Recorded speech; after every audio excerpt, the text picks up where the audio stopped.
ما كان محمد أبا أحد من رجالكم ولكن رسول الله وخاتم النبيين.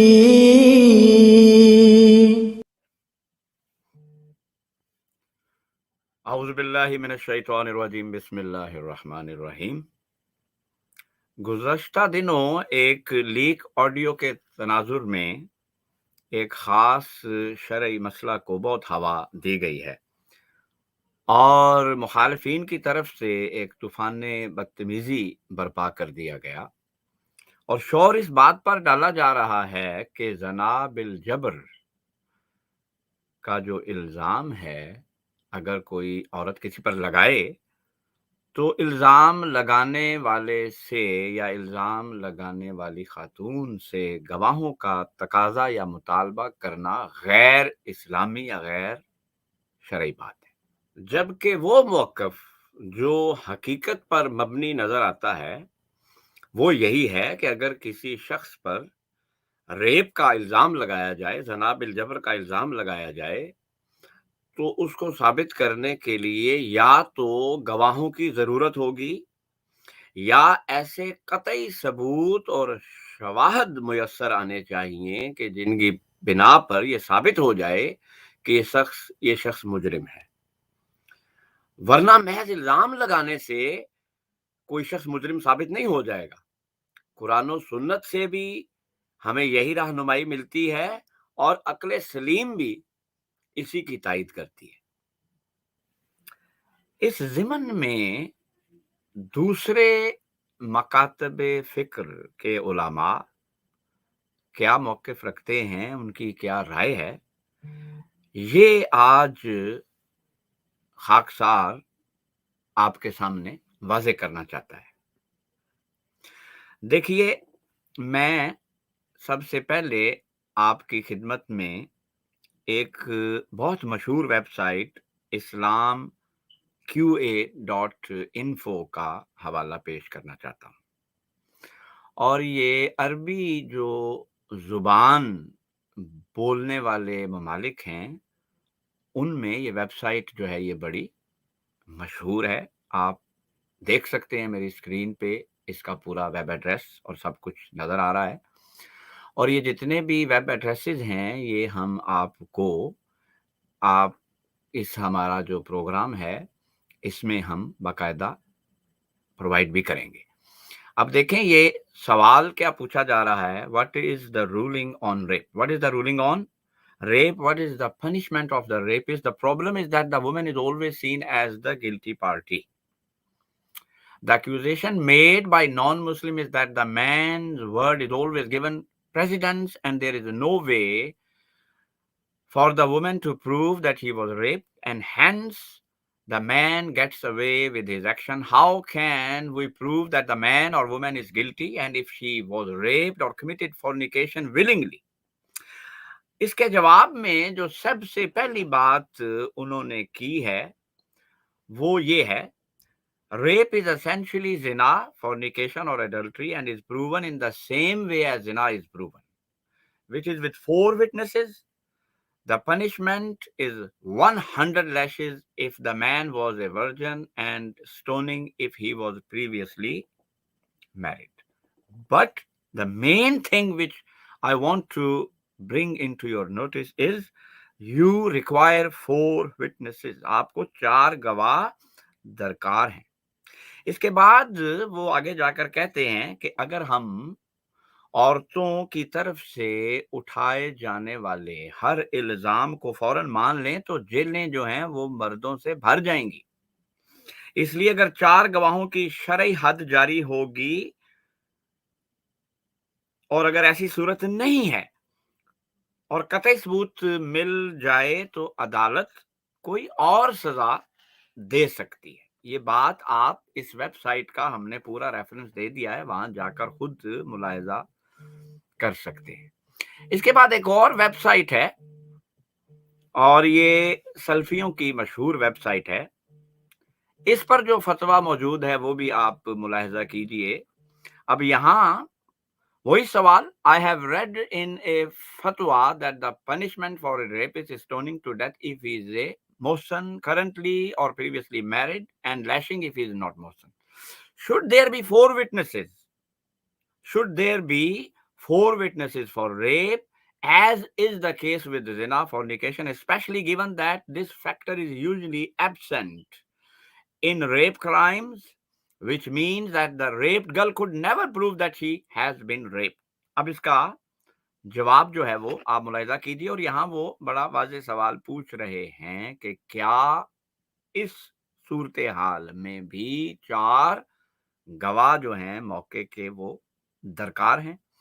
اب یہ میں پورا ریفرنس آپ کے سامنے موجود ہے. یہاں اس کا جواب دیتے ہوئے یہ جو ہمارے اس ویب سائٹ پر جو بھی یہ جواب موجود ہے وہ لکھتے ہیں, Muslim scholars agreed that for zina to be proven, not less than 4 witnesses should give their testimony of having seen the incident of zina while being committed. وہ کہتے ہیں تمام مسلمان جو علماء ہیں وہ اس پہ متفق ہیں کہ 4 گواہ جو ہیں موقع کے جبکہ زنا جو ہے وہ ہو رہا ہے درکار ہیں. This number of witnesses is specific to zina apart from all other matters for which a testimony is needed. آگے پھر انہوں نے وہ قرآن کی جو آیت ہے وہ لکھی ہے. دیکھیں زنا, یہ جو یہاں لکھ رہے ہیں وہ کہتے ہیں زنا اور ریپ کا معاملہ ایک ہی ہے. اس کو ثابت کرنے کے لیے صرف ایک ہی صورت ہے کہ کم از کم 4 گواہ پیش کیے جائیں, بلکہ یہ تو اپنے فتویٰ میں اس قدر سخت ہیں کہ کہتے ہیں کہ ریپ کا الزام کسی بھی قسم کے دوسرے ثبوت یا ڈی این اے وغیرہ کے ذریعے ثابت ہی نہیں کیا جا سکتا. اچھا, اب میں اپنے ناظرین کو, سامعین کو, دیکھنے والوں کو یہ بات جو میں نے ابھی کی اس کے ساتھ ایک اور بات کا اضافہ کر کے اس طرف بھی توجہ دلاؤں گا. اس فتوے میں انہوں نے ایک اور بڑی دلچسپ بات کی ہے. وہ یہ کہتے ہیں moreover it is untrue that the factor of witness is unlikely lacking in rape crimes. On the contrary, it is more likely that there are witnesses for rape as the victim would scream and seek help, unlike zina where both the man and the woman are keen to hide themselves from people. یہ کہہ رہے ہیں کہ جو زنا بالجبر کا معاملہ ہوتا ہے اس میں تو 4 گواہوں کا پیش کرنا زیادہ آسان ہوتا ہے, کیونکہ عورت سے اس کی مرضی کے بغیر وہ فعل سر انجام دیا جا رہا ہے, اور اس صورت میں وہ چیخے گی, وہ چلائے گی, اور لوگوں کے وہاں آنے کا, دیکھنے کا بہت زیادہ موقع ہے بنسبت زنا کے جس میں مرد اور عورت دونوں رضامندی سے کام کرتے ہیں, کیونکہ اس صورت میں وہ ظاہری بات ہے کہ پلان کر کے لوگوں کی نگاہوں سے چھپ کر یہ کام کریں گے. اچھا, اب یہ آپ کے خدمت میں دوسرا حوالہ پیش کیا. تیسرا جو میں آپ کی خدمت میں حوالہ پیش کرنا چاہتا ہوں یا آپ کے سامنے رکھ رہا ہوں وہ بریلوی مکتبہ فکر کے جو بہت مشہور عالم امام احمد رضا خان بریلوی ہیں, ان کا یہ میں نے سامنے ٹائٹل پیج آپ کے سامنے رکھ دیا ہے, آپ اس کو ملاحظہ کر سکتے ہیں. اور یہ حوالہ جو ہے یہ بھی اسی سوال کے متعلق, یہ جو اس وقت زیر بحث ہماری گفتگو جاری ہے اسی کے متعلق ہے. یہ سوال آپ کے سامنے موجود ہے, یہ میں نے اس کو زوم کر دیا, یہ پیج نمبر وغیرہ دیکھ سکتے ہیں آپ, 613 پیج نمبر ہے. اور یہ دیکھیں یہ یہی سوال پوچھا جا رہا ہے, بین ہی یہی سوال پوچھا جا رہا ہے. ایک سینیریو کریٹ کیا گیا ہے, شاید واقعہ میں کوئی واقعہ ایسا ہوا ہو اس وقت میں, بظاہر پڑھنے سے یہی لگ رہا ہے کہ یہ واقعہ ہوا تھا, اور ایک عورت نے ایک آدمی پر الزام لگایا کہ اس نے میرے ساتھ زنا کیا ہے, اس نے شور ڈالا ہے, اس کی آواز باہر گئی ہے, ایک مسلمان اس کی آواز سنتا ہے, ایک کافر اس کی آواز سنتا ہے. اور اس مرد پر جب یہ الزام لگایا گیا اور یہ 2 گواہ موجود ہیں جو کہ اس عورت کی چیخو پکار سنتے ہیں, تو پھر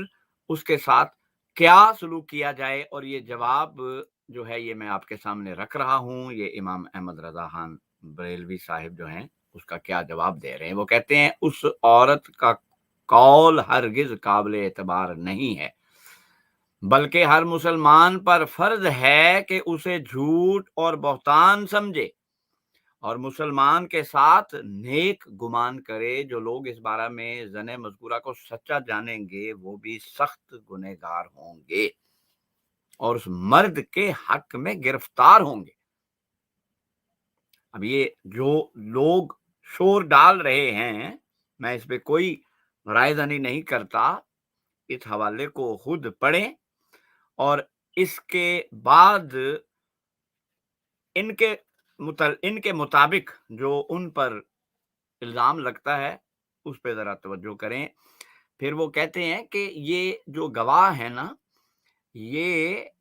باقاعدہ اس پروسیس کو ہوتا ہوا دیکھیں، اور انہوں نے یہاں پہ جو الفاظ لکھے ہیں وہ یہ ہیں کہ اس کے بدن کو اس کے بدن میں سرما دانی میں سلائی کی طرح دیکھنا بیان کریں جب تو عورت اس الزام سے بری ہوگی اور مرد پر زنا کی حد آئے گی، ورنہ عورت کو 80 کوڑے لگائے جائیں گے، اور جو لوگ اس بیان کا سچا مان کر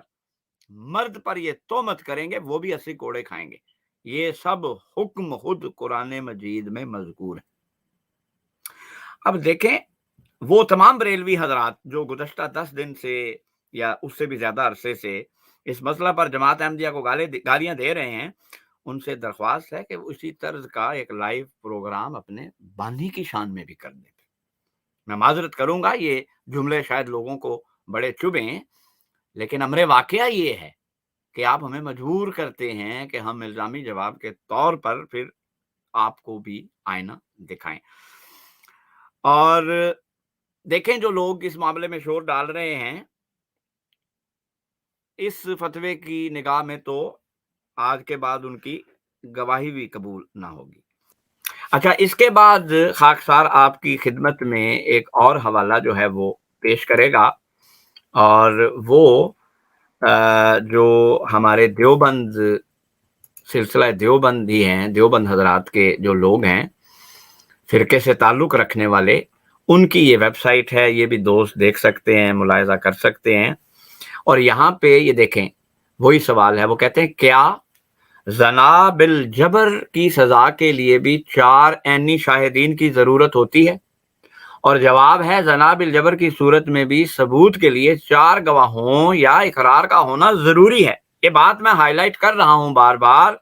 کہ یہ سارے لوگ یہی لکھ رہے ہیں کہ زنا بالجبر کا اگر کوئی عورت الزام لگاتی ہے تو 4 گواہوں کا ہونا ضروری ہے اگر شرعی حد جاری کرنی ہے۔ اس کے بعد دیکھ رہے ہیں، اس کے بغیر شرعی حد جاری نہیں ہو سکتی۔ البتہ زنا بالجبر میں عورت چونکہ مجبور ہوتی ہے، اس لیے اس پر حد لاگو نہیں ہوتی۔ تو کیا بات واضح ہو رہی ہے؟ یہ جو میں آپ کو حوالے دکھا رہا ہوں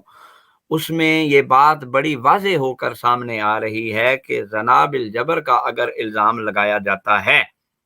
تو پھر آپ کو 4 گواہ، 4 گواہیاں، عینی شاہد جو ہیں وہ درکار ہیں ہر صورت۔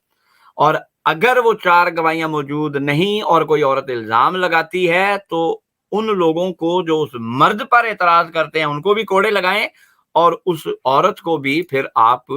کوڑے جو ہیں وہ لگائیں۔ یہ میں نے مختلف مکاتب فکر کے حوالے آپ کی خدمت میں پیش کیے ہیں، کیونکہ ہمیں علم ہے کہ لوگ مختلف ائمہ کو اور مکاتب فکر کے لوگوں کو فالو کرتے ہیں،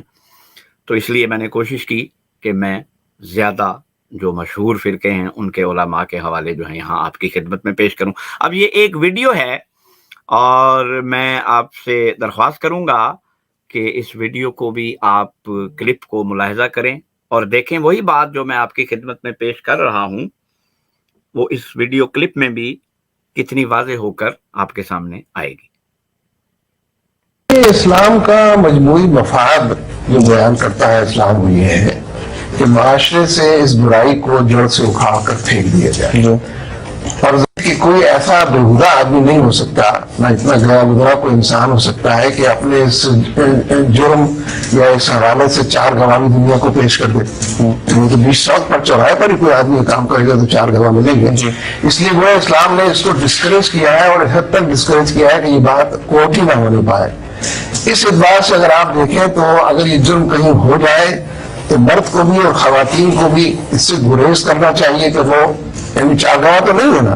جب چارگاہ نہیں ہے تو مرد اور خاتون دونوں کو اس سے گریز کرنا چاہیے کہ وہ پبلکلی اس کو لوگوں کے سامنے لے کر آئیں، اور اس اعتبار سے خواہ کسی اچھا نبی صلی اللہ علیہ وسلم زمانے میں آپ یہ کہہ رہے ہیں کہ اگر کسی عورت کا ریپ ہو جاتا ہے تو وہ پھر بتائے نہ، جا کے رپورٹ نہ کرے؟ میں یہ کہہ رہا ہوں کہ اگر گواہ موجود نہیں ہے تو اس کو بھی خاموش رہنا چاہیے، یعنی کہ اگر گواہ پیش کر سکتی تو گواہ پیش کرے۔ یہ کس طرح کی دلیل ہے امیر صاحب کہ اگر کسی عورت کے ساتھ زیادتی ہو جاتی ہے اور اس کے پاس قرآن سے گناہ کرے، مجھ سے گناہ نہ کرے۔ آپ کی دلیل کی بات کر رہے ہیں، قرآن کی بات نہیں کر رہا۔ آپ قرآن کے خلاف ایک دلیل قرآن تو اس طرح سے تو آپ بتائیں قرآن میں کہاں لکھا ہے اس کی حوصلہ افزائی نہیں ہوگی؟ نہیں، حوصلہ افزائی تو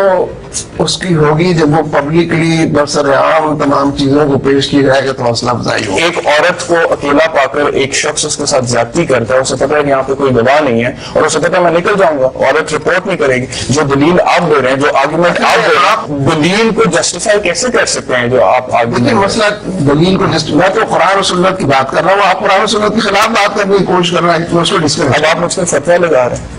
اگر اس کو آپ فتویٰ میں تو صرف دلیل کی بات کر رہا ہوں کہ آپ نے جو آرگومنٹ کے خلاف دلیل کیوں استعمال کرتے ہیں؟ میں قرآن کے خلاف دلیل استعمال نہیں کر رہا، میں آپ کو بتاتا ہوں۔ آپ ایک دفعہ کلمہ پڑھ لیں، کلمہ پڑھ کر مسلمان ہو جائیں سیدھے سیدھے۔ یہ دیکھیں اب آپ پھر ایک اور فتویٰ دے رہے ہیں مجھ پر غیر مسلم ہونے کا۔ میں اچھا دوستو، آپ نے ویڈیو ملاحظہ کر لی، یہ اسلامی جماعت اسلامی کے سابق امیر سید منور حسن صاحب اس میں جو گفتگو آپ نے سنی وہ ارشاد فرما رہے ہیں، اور وہ تو کہتے ہیں کہ عورت صرف ایک ہی صورت میں ریپ کا الزام لگا سکتی ہے کہ اگر اس کے پاس 4 گواہ موجود ہوں، اور اگر موجود نہیں تو وہ خاموش رہے۔ دیکھیں، اب میں ایک بات کی وضاحت کر دوں، ہم یہ کہتے ہیں کہ اگر اسلامی ریاست ہو اور ایک عورت کسی مرد پر زنا بالجبر کا الزام لگائے تو اس صورت میں اگر شرعی حد جاری کرنی ہے تو پھر 4 عینی شاہد عینی گواہ درکار ہیں، اور اگر ریپ جو ہوا ہے وہ کسی وجہ سے 4 گواہ نہیں لا سکا، لیکن عدالت کو، قاضی کو، کورٹ کو اور ثبوتوں اور شواہد کی وجہ سے اس بات کا یقین ہو جاتا ہے کہ یہ عورت جو بات کر رہی ہے وہ درست ہے، وہ صحیح ہے، اس کے ساتھ زنا ہوا ہے، تو وہ عدالت، وہ قاضی، وہ جج تمام شواہد کو سامنے رکھتے ہوئے کہ کس قدر یقین ہوا ہے، باقی حالات کو سامنے رکھتے ہوئے تعزیر جو ہے اس کے تحت جو اس ملک کا قانون ہے اس کو سزا دے سکتی ہے۔ لیکن شرعی حد جو ہے وہ جاری کرنے کے لیے 4 گواہوں کی ضرورت ہے۔ تو سر یہ چند گزارشات تھیں، یہ چند حوالہ جات تھے جو میں آپ احباب کی خدمت میں پیش کرنا چاہتا تھا۔ دیکھیں، اب میں اپنی گفتگو کو کنکلوڈ کرنے لگا ہوں اور آپ سے اجازت چاہوں گا۔ جانے سے پہلے میں ایک بات کرنا چاہتا ہوں، جب سے مذہب کی تاریخ محفوظ ہے اس وقت سے یہ ایک بات بڑی واضح ہے کہ خدا کی طرف سے جب بھی سلسلے قائم ہوئے، خدا کی طرف سے جب بھی لوگ آئے ہیں، ان کو تکلیف دی گئی ہے، ان کا تمسخر کیا گیا ہے، ان کا ٹھٹھا اڑایا گیا ہے، ان کو طعنوں کا اور طنز کا نشانہ بنایا گیا ہے، اور وہ خدا کی خاطر اور خدا کے سلسلے کی خاطر اور انسانوں کی فلاح اور بہتری کی خاطر وہ تمام ظلم برداشت کرتے رہے ہیں۔ ہمارا بھی یہی دعویٰ ہے کہ یہ جماعت جو ہے یہ خدا کی قائم کردہ جماعت، آپ کے طنز، آپ کا ٹھٹھا، آپ کا تمسخر ہمیں خدا کے اور قریب لے کر جاتا ہے، ہمیں اور خدا کے آگے جا کر سجدہ ریز ہو کر اپنی سجدہ گاہ کو آنسوں سے تر کرنے پر مجبور کرتا ہے۔ تو آپ اپنا سلوک جو ہے وہ یہ سوچ لیں کہ آپ کے لیے کیا نتیجہ پیدا کرے گا۔ یعنی ہمارے ساتھ جو معاملہ چل رہا ہے وہ تو ایک ایسی مذہب کی تاریخ ہے جس کو کوئی بھی انسان اگنور نہیں کر سکتا. ٹھٹھا کرنے والے، مذاق اڑانے والے، تانے دینے والے، یہ تاریخ بھری پڑی ہے سر. انبیاء سے لے کر نیچے خلفاء اور اس کے بعد جتنے بھی صلحاء گزرے ہیں امت میں، ان کا جو حال ہے وہ پڑھ لیں. قرآن نے جو انبیاء کی تاریخ بیان کی ہے وہ پڑھ لیں. تو ہمارے ساتھ جو معاملہ چل رہا ہے وہ تو ہم جانتے ہیں، لیکن میں بڑے ادب سے عرض کر رہا ہوں اور میں پھر یہ بات کر رہا ہوں، اور مجھے جہاں بھی موقع ملتا ہے میں یہ بات کرتا ہوں، تو اگر میرا نہیں بنتا نہ بن اپنا تو بن. تو یہ میں آخری بات آپ کی خدمت میں پیش کرنا چاہتا تھا، عرض کرنا چاہتا تھا کہ اپنے رویوں پر نظر ڈالیں، ضرور آئیں، علمی اختلاف کو سنجیدگی کے ساتھ پیش کریں، لیکن کیچڑ اچھالنا، تمسخر کرنا، ٹھٹھا کرنا، گالیاں دینا، یہ شرفاء کا شیوا نہیں ہے. میں اپنی گفتگو کو اس پہ ختم کرتا ہوں، اور میں امید کرتا ہوں انداز بیاں کر کے میرا شوق نہیں ہے، شاید کہ تیرے دل میں اتر جائے میری بات. السلام علیکم ورحمۃ اللہ وبرکاتہ. میرے حضور حضرت مسرور زندہ باد، میرے حضور حضرت مسرور زندہ باد. حق نے کیا ہے آپ کو معمور زندہ باد.